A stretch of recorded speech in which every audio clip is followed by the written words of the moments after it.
Tonight, taking every precaution. Some of my neighbors have been evicted or told that they were in the blast zone. London police reporting a dangerous chemical discovery, potentially explosive. Plus, Londoners looking elsewhere. I've booked literally 2 flights this winter to Florida. Changing interest in winter destinations. And a ticking clock. There's not months and months and months that she can wait. The local family looking for a liver to save their daughter.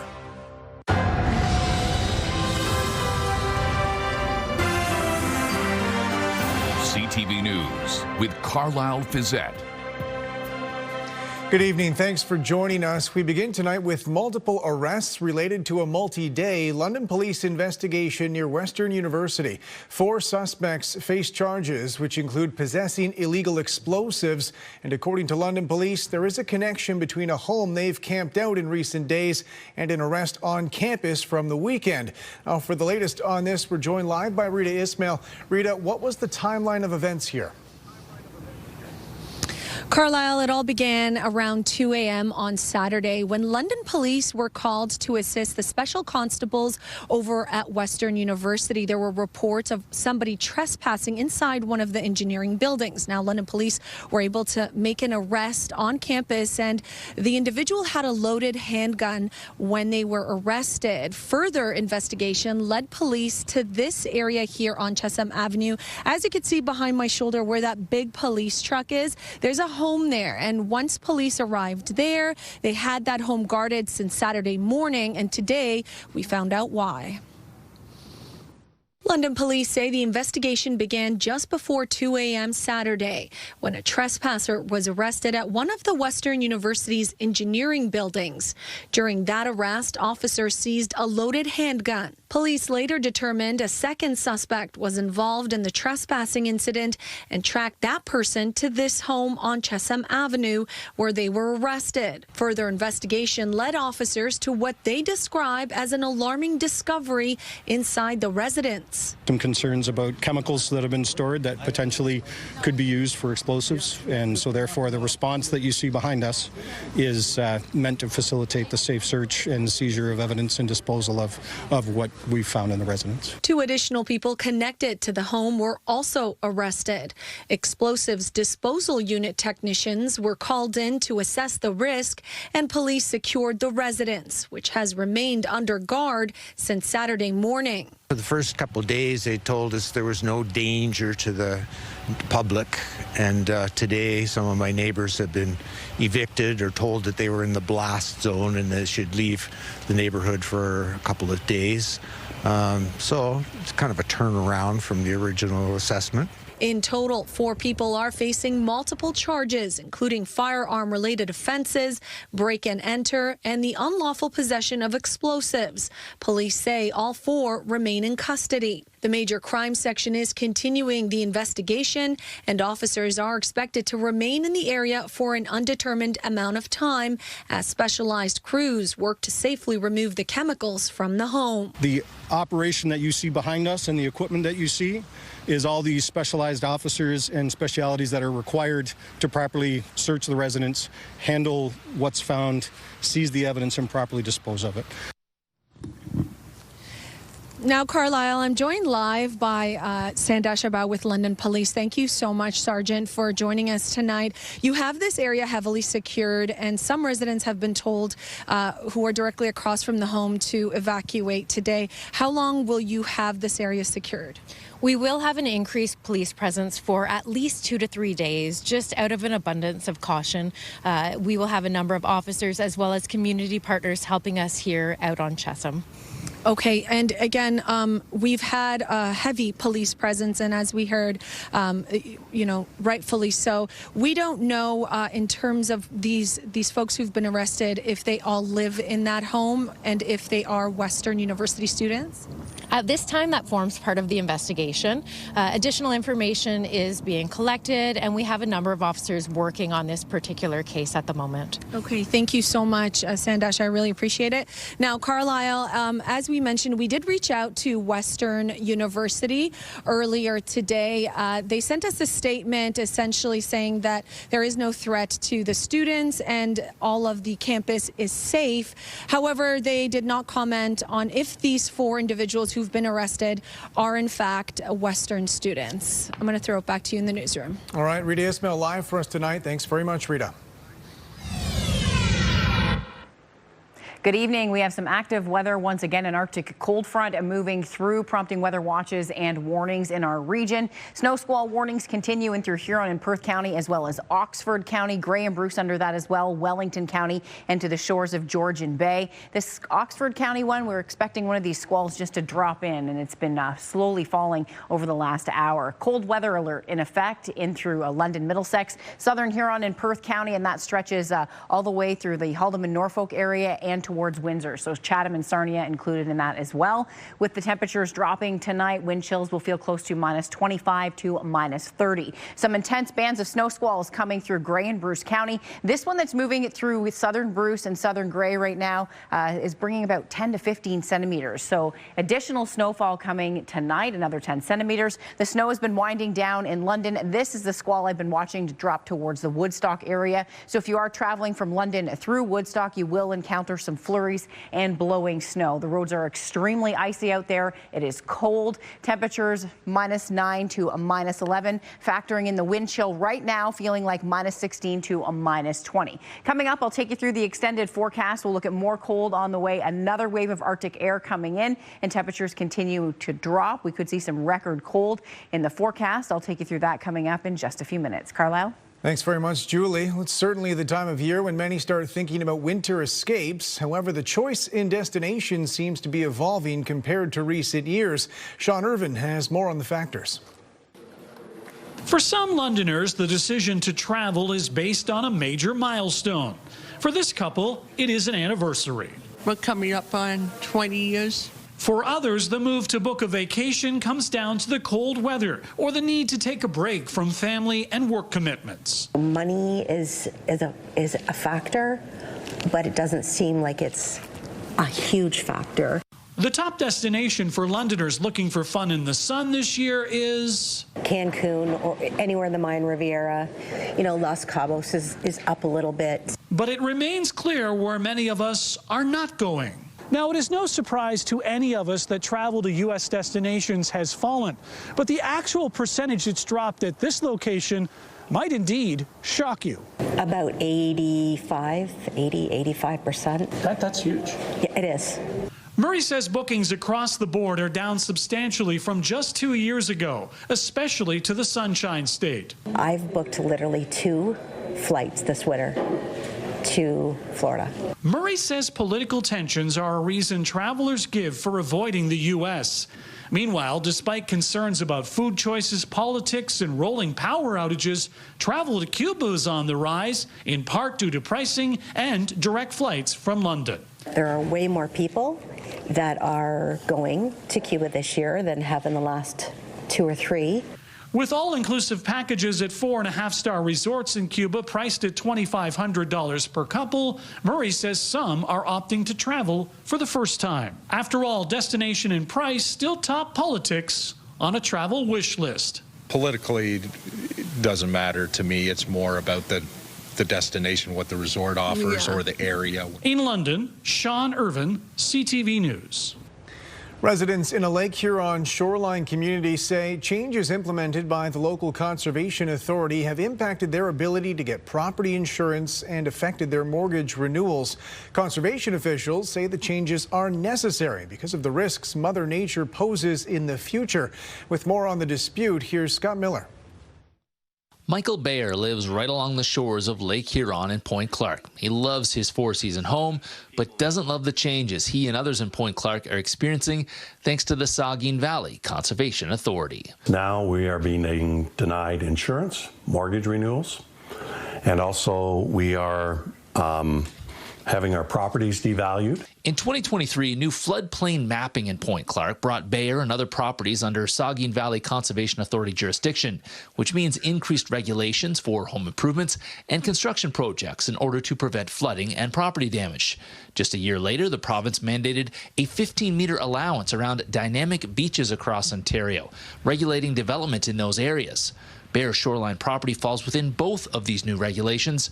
Regulations he says he wasn't told about until they were already in effect, and he's not happy about it. I get mad when I spent $60,000, $70,000 15 years ago to remediate the thing, make sure I was out of their dynamic beach zone, and now all of a sudden, it's not good enough.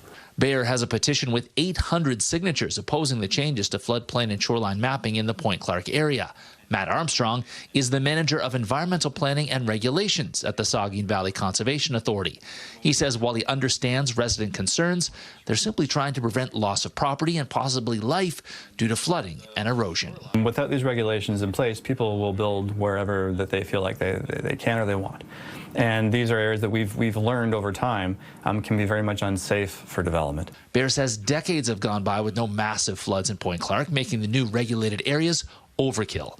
Armstrong disagrees. We don't regulate about what happened in the last 10, 20, 30 years, right? We regulate what could happen in the future. And we're seeing more intense storms happen more frequently, right? Armstrong says there's only 37% of Saugeen Valley shoreline within the new dynamic beach zone, and more land was taken out of Conservation Authority jurisdiction than added due to the new floodplain mapping in Huron-Kinloss. Bayer says many shoreline residents are still frustrated with the changes and lack of communication between them and the Conservation Authority. I think they need to regain the trust of the property owners, because right now, the property owners don't want to have anything to do with them. In Point Clark, Scott Miller, CTV News. Sarnia police say they've charged a man accused of sexual assault at knife point. Police say they were called to a home on London Road Sunday night. According to police, the suspect had visited the residence and made unwanted sexual advances on a woman while holding a knife. They say the suspect then ran away and no injuries were reported. Police say a 24-year-old man was later arrested and he's since been released from custody. A St. Thomas family say they have been overwhelmed by support after issuing a call on social media for a potential liver donor. With more on the 12-year-old girl hoping to find a match, here's Brent Lale. 12-year-old Lily Wag is at Sick Kids Hospital in Toronto. After a number of tests, doctors determined her liver is no longer able to sustain life. So transplant was and is needed. The St. Thomas family has spent this entire month at the hospital as they wait for a liver donor. A recent social media call for help went viral.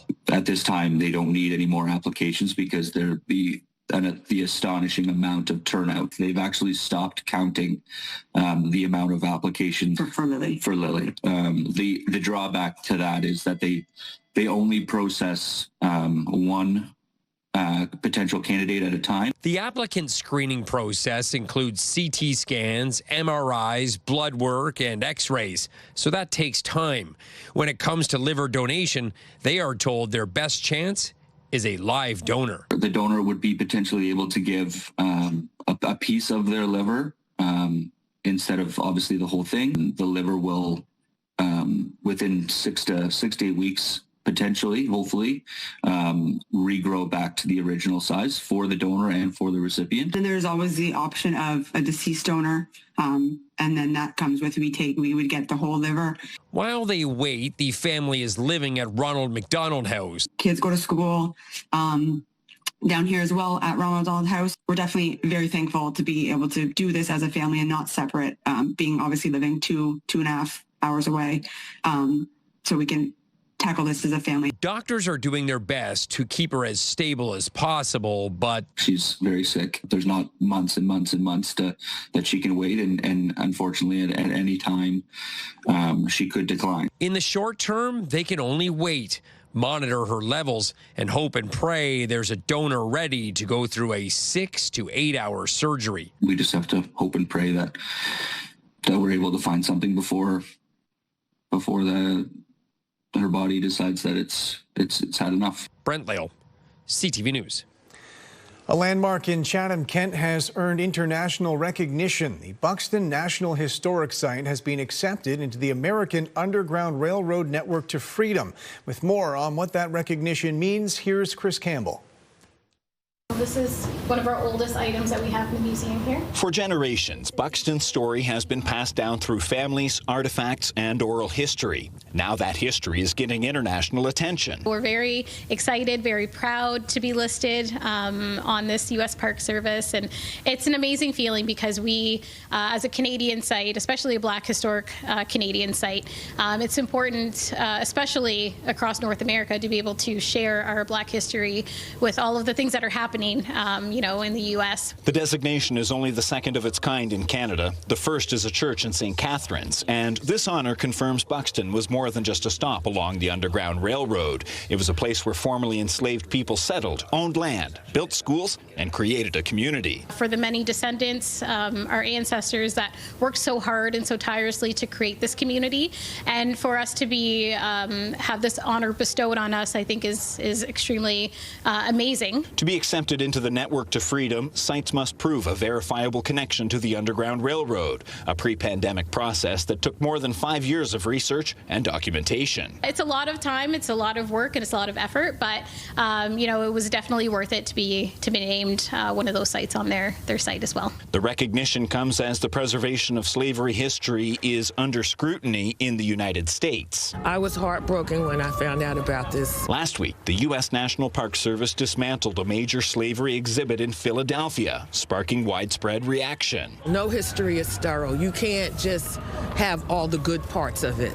How are we going to learn from what we didn't do right?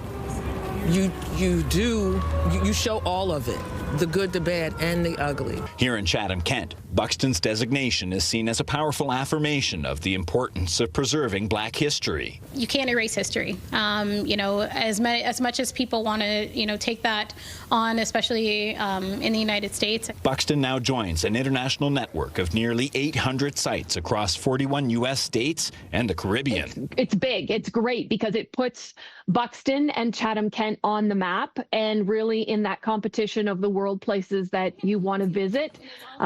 And what I love about it is that they've worked so hard to get this designation. Chris Campbell, CTV News. Brant County firefighters were called for an on-ice rescue after a dog got stuck on the ice earlier this month. The family dog fell through the ice back on January 18th. And photos shared online show some of the rescue process, including the dog waiting for a ladder to reach them over the ice. Fire officials say the dog is doing well since the rescue, and they say everyone, people and pets, should avoid waterways at this time of year. When we come back, a renewed cross-border dispute, differing perceptions of the Prime Minister's speech in Davos, and whether Mark Carney walked anything back. Plus, American social media giants go on trial, accused of deliberately harming children.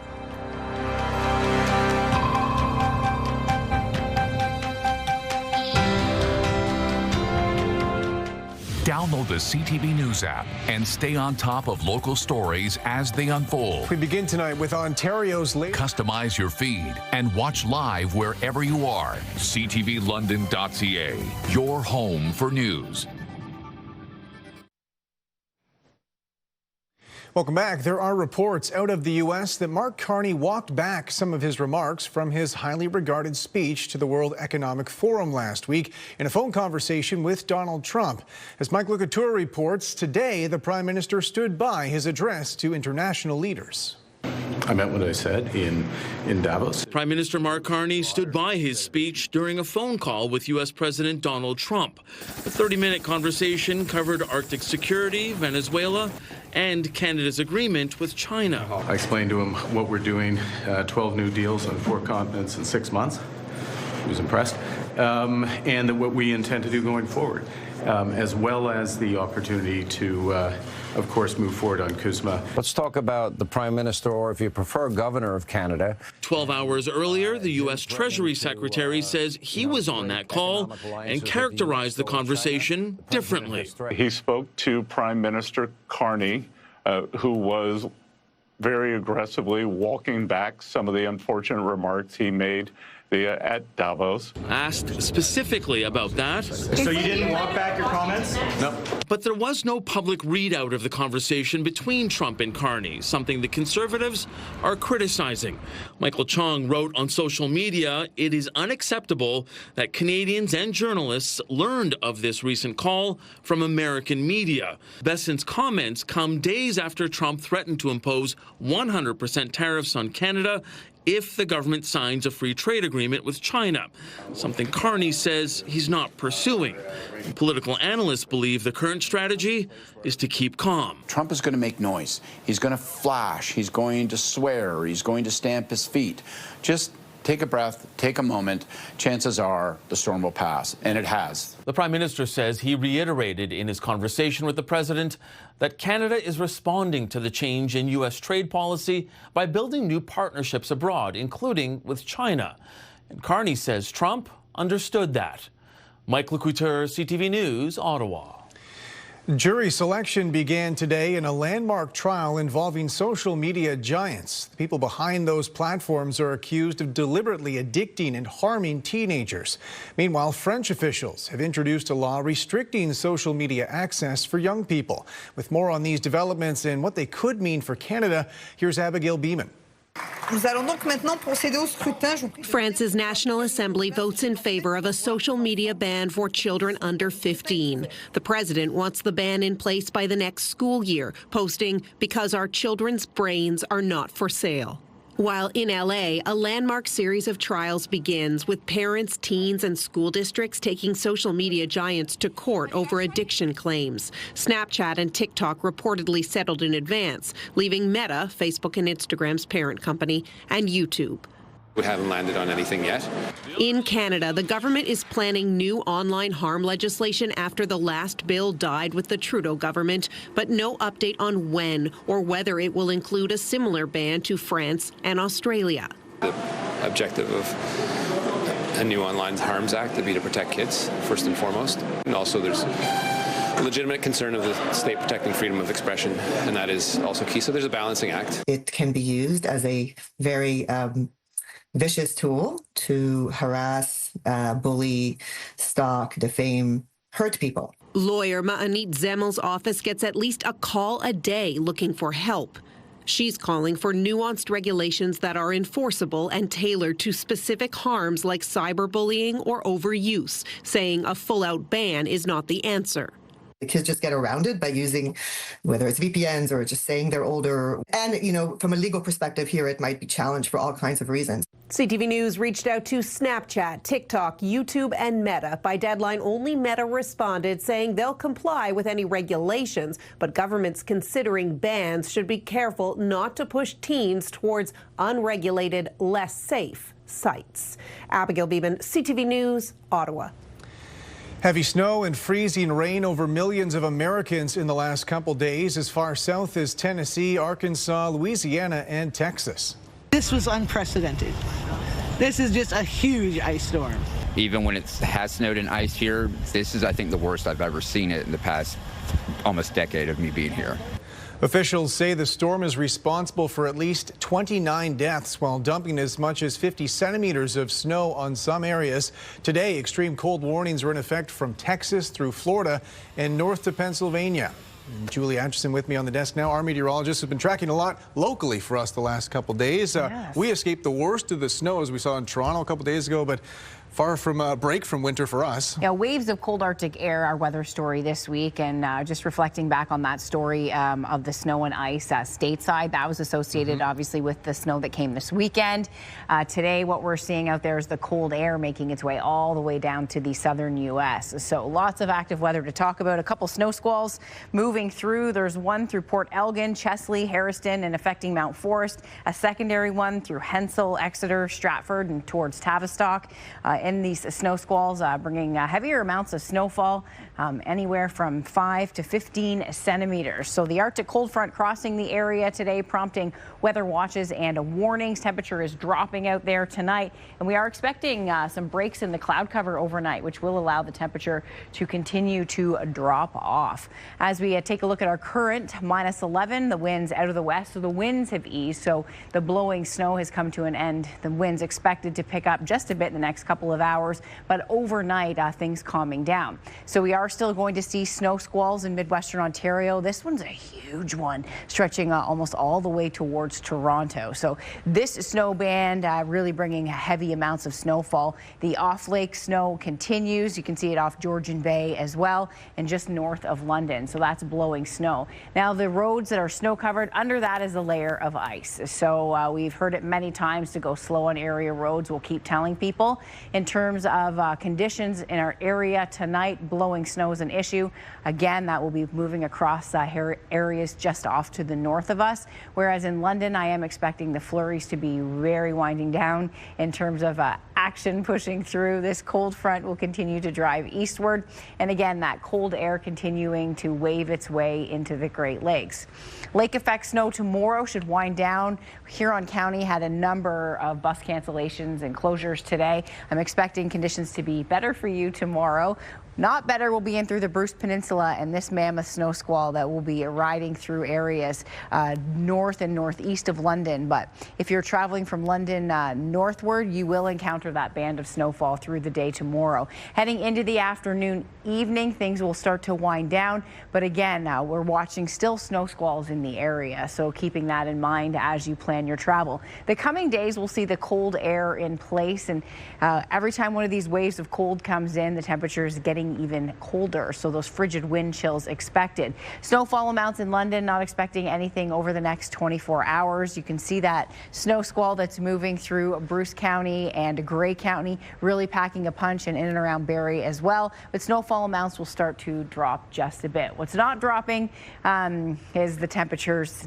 It's going to get colder, so that's going to continue as we head into the coming days. Tomorrow we do have some sunshine in the forecast. -12, the high winds out of the southwest, 20 with gusts to 40. Factor in that wind chill feeling close to -30. -11 with flurries on Thursday and Friday. Minimal accumulations. Good news is there's no big snowstorms in the forecast. I looked a week out, so flurries in and out of the area. Temperatures will stay cold with the potential for some record-breaking cold by Friday morning. Then Saturday into Sunday, a mix of sun and cloud both days. We are expecting the temperature to come up a bit on Sunday. -6 for Groundhog Day, -5 as we head into February. Mix of sun and cloud, and temperatures not quite as cold as we head into next week. So let's go with that. In terms of daytime highs in Midwestern Ontario over the next couple of days, -11 with snowfall and snow squalls, winding down and through Huron, Perth, continuing in Grey Bruce tomorrow with additional accumulation for you.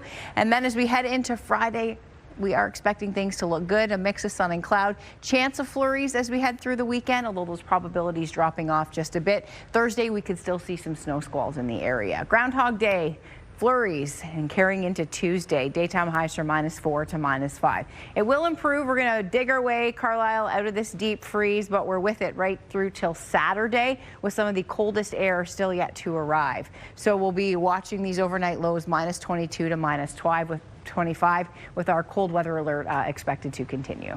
All right, Julie, thanks very much. Coming up, 2025 was one of the slowest years for local housing starts. What that means for the London economy and future home building.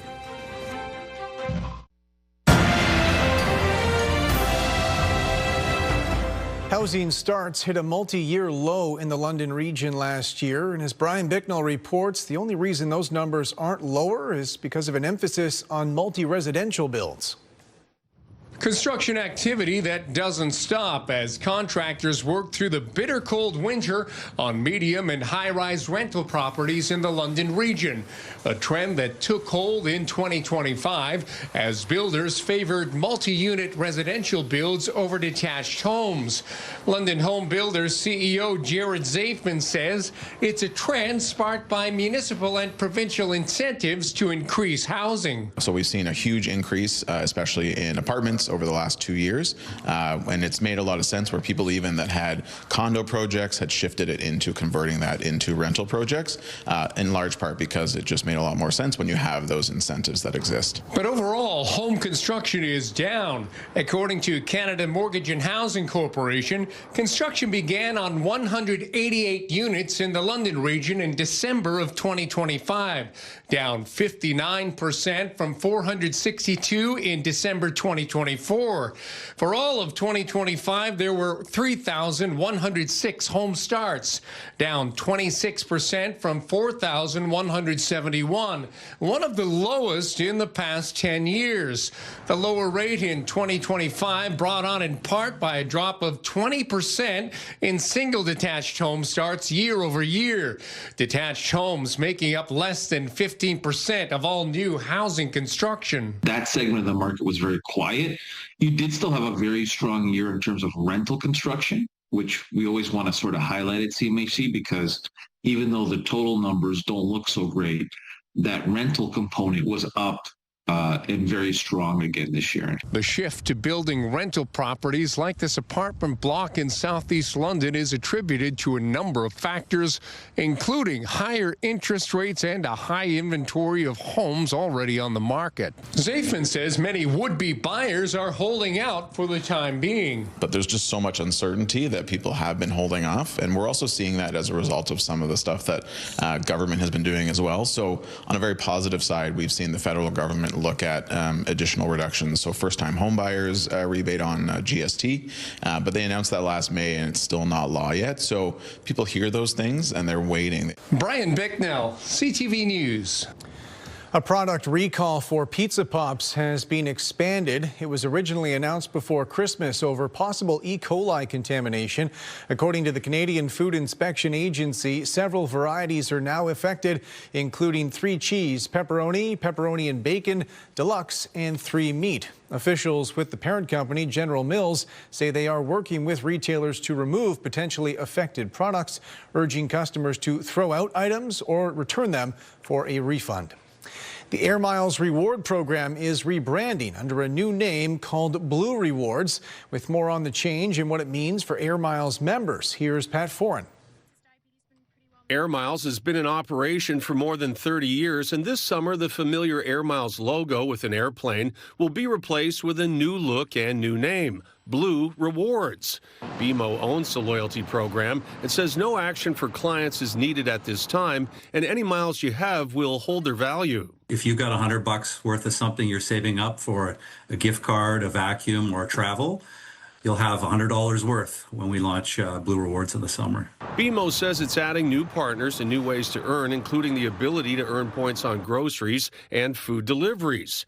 Air Miles is a well-known brand, but loyalty card experts say it was time for an update. Air Miles really needed a name change more than anything else. It's called Air Miles. It's got an airplane for its logo, but the brand has evolved over the years, especially since BMO purchased them. They're more of a general rewards program. BMO is also hoping more Canadians will make the switch to its bank to take advantage of additional perks connected with the program.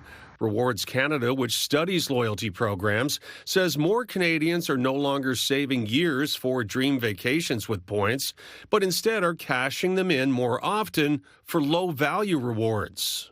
These shopping rewards or these everyday rewards, kind of like Blue Rewards, where you can get value just for a little bit amount of points. You don't have to spend years collecting points. You can maybe, after a month, you might have enough points to get $20 off something. Rewards Canada recently announced its top 5 rewards cards. Number 1, American Express, followed by Aeroplan, Scene, Avion Rewards, and Air Miles, now Blue Rewards.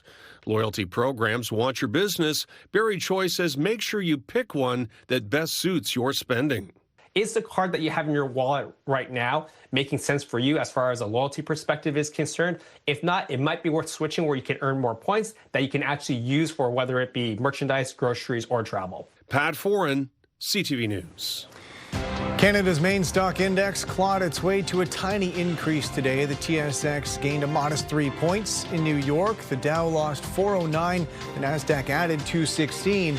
The Canadian dollar gained almost half a cent. On commodity markets, gold was up just slightly, while oil climbed $1.76 a barrel.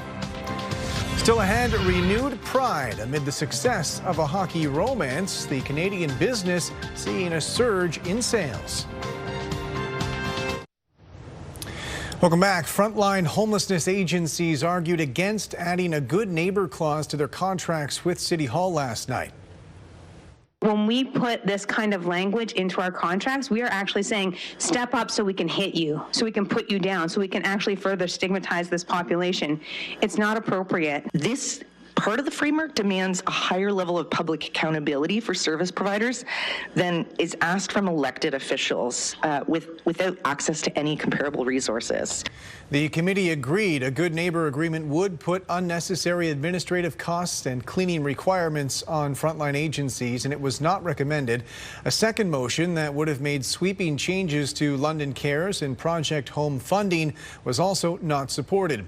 However, the deputy mayor suggests current contracts should be renewed for just 1 year so councillors can collaborate with agencies on improvements. What I heard from the delegates in the gallery was actually a recognition that, yes, there may need to be some changes and some evolution of things, and that they're willing to discuss that. So I was willing to provide some opportunity for that discussion to happen. 2 women from Oshawa are speaking out after they and a 4-year-old girl was attacked by a dog. As John Woodward reports, there are questions now about how quickly authorities responded and whether the dogs are still a danger. This is the face of 4-year-old Riley after she was mauled by 2 dogs. Riley looks down and there's blood pouring from her face and all over her arms, and she just starts screaming. Riley and her mom, Kayla Silver, were visiting their friends, 2-year-old Atticus and his mom, Tijana Desiree, at their Oshawa townhouse on January 13th. That's when 2 dogs came bounding out of the townhouse next door, biting Riley in the face. Her mom dove to protect her. So I'm just trying to shield her as much as possible, and I have this one dog on my arm. And then I feel another animal come from behind me and jump on my back. And all I can think is, they're gonna rip us apart. Like, we're both gonna die. Desiree opened the door and pulled the dogs off. They bit her too, on the arm and her chest. For about like 20 or 30 seconds, I was just screaming for help. Kayla was screaming for help. I'm kicking the dogs. I'm trying to grab them and push them off of her, all the while they're biting me and grabbing onto me. The dog's owners came out and stopped the attack. The moms called 911 and police and paramedics took them to the hospital. Oshawa issued an animal control order 7 days later that says the owners, listed as Melissa Bolton and Jeff Kirkham, need to keep the dogs muzzled in public. A sign outside the home doesn't mention a muzzling order, just says not to knock because, quote, crazy dogs live here, do not knock, they will bark, I will yell, and an expletive. So we rang the doorbell. There's no attack, I don't know what you're talking about. The dog attack, the 2 dogs attacked a 4-year-old girl and another woman? No, that didn't happen. I don't know what you're talking about. It didn't happen. Have a nice day. You heard that. The person who lives in that unit denies the attack even happened, and you can hear the dogs barking inside. We didn't hear back from Oshawa's bylaw officers today. Councillor Jim Lee says he's looking into the city's response. Put our bylaw department on notice that I want to know when the investigation is over and what's the outcome. Video shows the dogs appear to have been muzzled in public. Small comfort to the moms who point out the incident happened when the dogs burst out of a private home. Animal control should be coming and removing those animals immediately. For now, Desiree leaves her home with a baseball bat to protect her kid in case those dogs get out again. She doesn't want any other children to be attacked. John Woodward, CTV News, Oshawa. American authorities say they are sending immigration officers to Italy for the Olympic Games.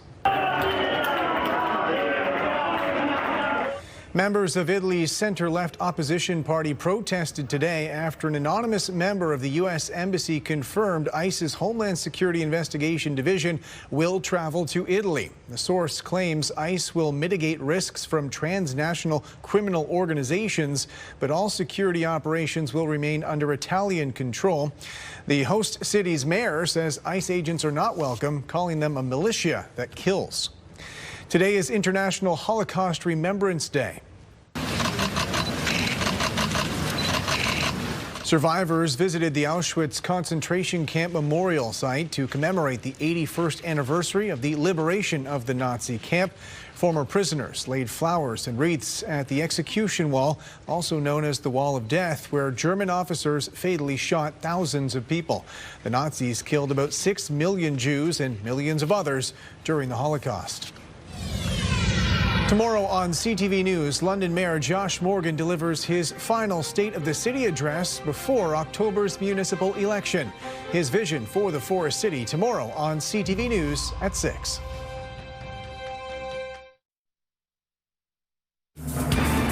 A photo of a calmer day. This was taken near Mount Bridges. Thank you so much, Paul Party, for sending this one in. Bitterly cold temperatures across the region with wind chills close to -30. Flurries in the forecast Wednesday afternoon, and the cold hangs on as we head into the weekend. Union leaders are demanding the provincial government increase hospital funding, or wait times will get longer and care quality will deteriorate. What is the government thinking? And how could it make promises like to reduce surgical wait times or to end hallway medicine, or say that it values the work of healthcare workers, or that it understands the key role that hospitals play in their communities, when its plan is to systematically force these hospitals to cut their budgets? This year, their 2.36% funding increase pales in the shadow of their 6% increase in operating costs. According to union officials, the healthcare sector is facing more than 10,000 job losses and a net reduction of 2,400 hospital beds. A new study suggests the shingles vaccine may help prevent or delay dementia more effectively than any existing treatment. The study was published in Lancet Neurology, led by researchers at McMaster University and Stanford. It analyzed health data over a 5.5-year period for more than 250,000 Ontario seniors. Researchers say the cohort eligible for the free vaccine had a lower probability of receiving a dementia diagnosis by an absolute difference of 2%. Compared to the people who were not eligible for the vaccine. Experts say the difference works out to about 2 fewer dementia cases per 100 people. The nominees for the British Academy Film Awards were revealed this morning. The Paul Thomas Anderson action thriller One Battle After Another is the frontrunner, securing 14 BAFTA nominations. Ryan Coogler's vampire epic Sinners earned 13 nods. Other top contenders are Hamnet as well as Marty Supreme, each with 11. The BAFTA ceremony will be held February 22nd. 2 men in Alberta say a product they created a decade ago has seen a sudden surge in popularity, which they credit to the hockey streaming series Heated Rivalry. With more on the interest in Pride Tape, here's Nicole Lampa.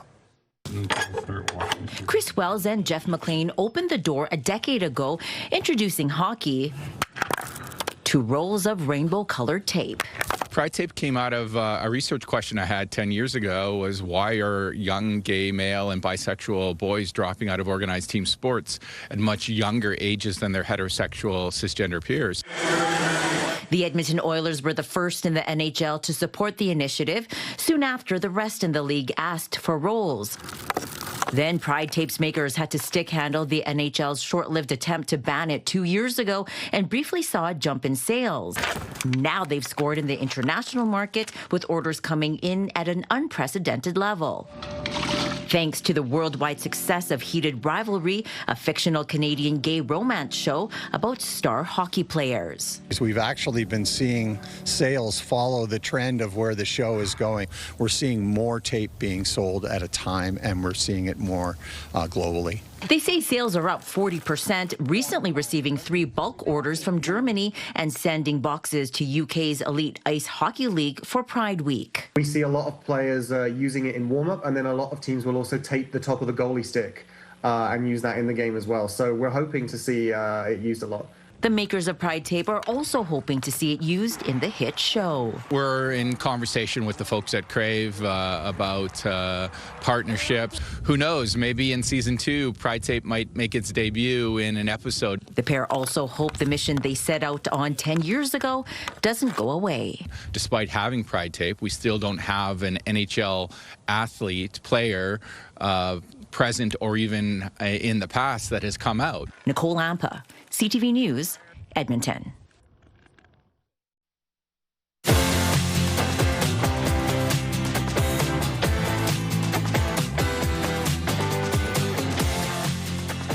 And before we go tonight, it's our Behind the Likes segment with Laura Stallone. We're bringing back Julie Anderson because tonight we are talking about a weather story, Lauren. That's right. It seems like all anyone is talking about is this crazy winter weather that we've been having. So people on social media are trying to make the most of it. They're calling it the Polar Vortex Challenge, going outside with boiling water, throwing it up in the air, and it almost crystallizes to make this really beautiful design.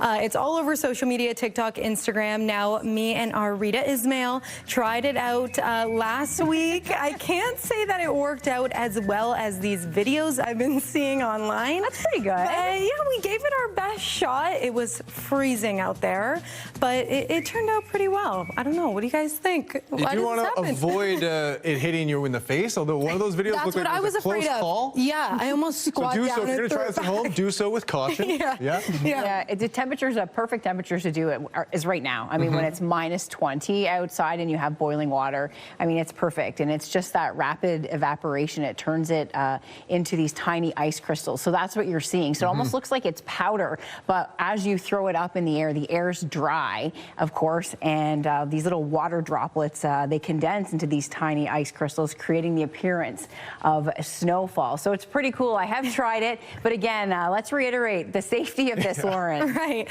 I was scared it was going to hit me in the face. So I tried to get down low as much as I could, but it didn't. I was okay. It was. You went for the creative golden hour shot as well, which I exactly. I saw what you guys were going for with the aesthetic. We did have to move around the station a bit to get the sunset coming in, but it was a lot of fun. So if you're going to try this at home, please be careful. We are saying that if you're using that boiling water, make sure you do it safely. Of course, be wearing gloves and make sure you throw it away from your body. Yeah, for sure.